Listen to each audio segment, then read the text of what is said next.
السلام علیکم ورحمۃ اللہ وبرکاتہ۔ بسم اللہ الرحمن الرحیم۔ الحدیث الصعب، اخلاص، خیر خواہی، وفاداری۔ عن ابی رقیۃ تمیم ابن اوس الداری رضی اللہ عنہ ان النبی صلی اللہ علیہ وسلم قال الدین النصیحہ۔ قلنا لمن؟ قال للہ ولکتابہ ولرسولہ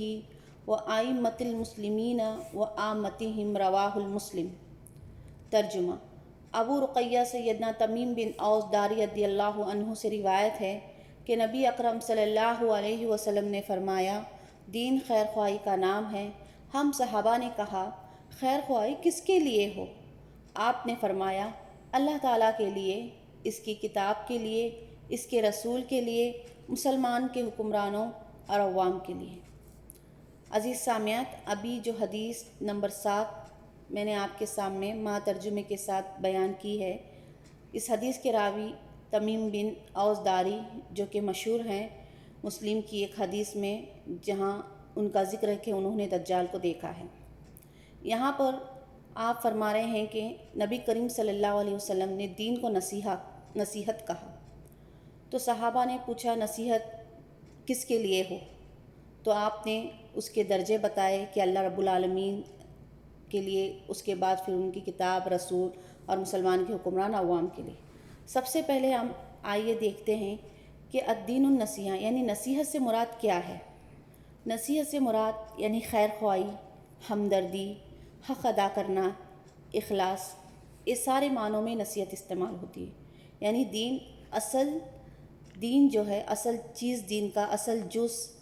اس کی جڑ جو کہتے ہیں ہم، یہی ہے کہ ہم دوسروں کے ساتھ حق کے ساتھ ان کا حق ادا کرے، خیر خواہی کرے، اخلاص کے ساتھ ان کے ساتھ پیش آئے۔ جب پتہ چلا صحابہ اکرام کو کہ دین خیر خواہی کا نام ہے، تو سب نے پوچھا کہ اے اللہ کے رسول، پھر یہ جو خیر خواہی، اخلاص کرنا ہے، یہ کس کے لیے ہو، کس کے حق میں ہو؟ تو آپ نے سب سے پہلے اس کے بارے میں فرمایا کہ یہ سب سے پہلے اللہ تعالیٰ کے لیے ہو، یعنی سب سے پہلا درجہ اس میں اللہ تعالیٰ کے حق کا دیا۔ کس طرح سے؟ اس طرح سے کہ اخلاص عبادت کے ساتھ کی جائے، جو بھی عبادت ہم کر رہے ہیں وہ اخلاص کے ساتھ ہو، صرف اللہ کی رضا اور خوشنودی کے لیے ہو، اور اللہ کی وحدانیت کو تصدیق کرنا، یعنی اللہ کو اس کی ربوبیت میں، اس کی الوہیت میں، اس کے اسماء و صفات میں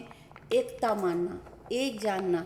اس بات کی تصدیق کرنا کہ تمام عیوب سے، ہر چیز سے اللہ پاک ہے، اس کے حقوق میں ہم کسی کو اس کا شریک نہیں ٹھہرا سکتے، اور ایسے کام کرنا جو اللہ کو پسند ہے، اور ایسے کاموں سے بچنا جو اللہ کو ناراض کرتے ہیں۔ اس کے بعد رسول اللہ نے فرمایا، دوسرا کتاب اللہ کے حق میں نصیحت۔ کس طرح سے؟ کتاب اللہ یعنی قرآن کریم، قرآن مجید کے حق میں نصیحت شامل ہے، یعنی اس قرآن کریم پر ہم پوری طرح سے ایمان لانا، اور اس میں جو باتیں یا خبریں دی گئی ہیں اس کی تصدیق کرنا، اس کے احکام پر عمل کرنا، اس میں جو حقوق بیان کیے گئے ہیں اس پر عمل کرنا، اس کے مقاصد کو سمجھنا، اور اس کو شفا کا ذریعہ لینا، یہ قرآن کے حقوق ہے۔ اس کے بعد آپ صلی اللہ علیہ وسلم نے فرمایا کہ رسول کے حق میں نصیحت کرنا۔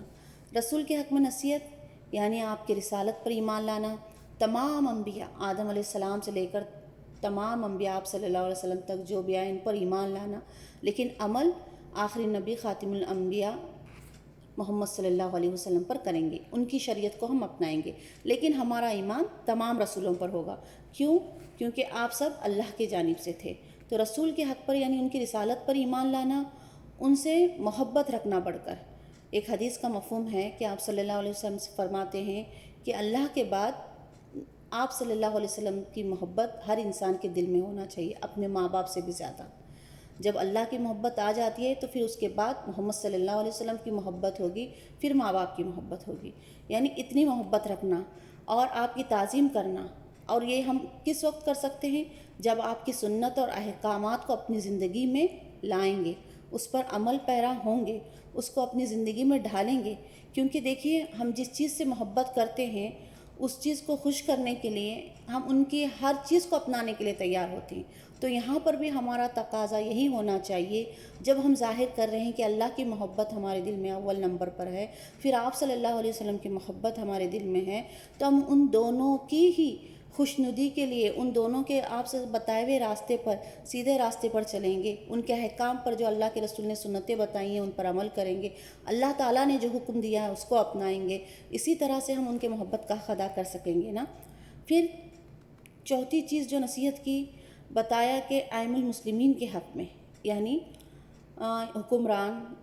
اور جو ہیں علماء دونوں یہاں پر مراد ہوتے ہیں۔ اس تشریح میں، اس حدیث کے اس میں ائمہ المسلمین کے حق میں نصیحت سے بعض لوگ علماء مراد لیتے ہیں اور بعض جو ہیں اس کے حق میں کہتے ہیں کہ حکمرانوں کے حق میں نصیحت، یعنی ان کے حق میں نصیحت یہ ہے کہ دین کے اندر، حدود کے اندر رہتے ہوئے ان کی اطاعت کرنا، اگر وہ دین کے خلاف کوئی چیز بول رہے ہیں تو اس کو نہیں اپنانا ہے، لیکن انہیں اچھے مشورے دینا ہے، انہیں غلطی سے آگاہ کرنا ہے، اگر وہ ظلم کر رہے ہیں، زیادتی کر رہے ہیں تو اس سے ہمیں انہیں روکنا ہے۔ اسی طرح علماء اکرام کی ہمیں احترام کرنا ہے، ان سے علم حاصل کرنا ہے، ان تک جا کر علم لینا ہے، اور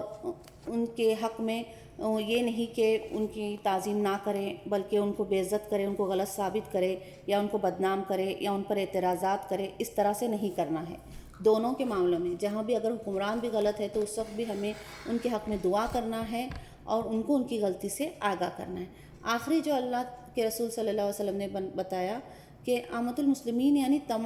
تمام انسانوں کے حق میں،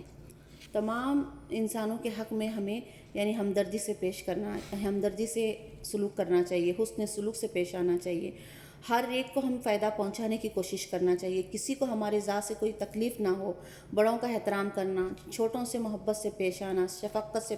پیش آنا، کسی کے عیب اگر ہمیں کچھ پتہ ہے تو اس پر پردہ ڈالنا، یہ نہیں کہ سب کو بتاتے پھرے، اور سب سے بڑا جو ہمارا فریضہ ہے عمل بالمعروف و نہی عن المنکر کا فریضہ ہمیں سر انجام دینا ہے، یہ بھی اسی چیز میں آتا ہے۔ تو ہمیں یہاں پر پتہ چلا کہ ہم جو ہیں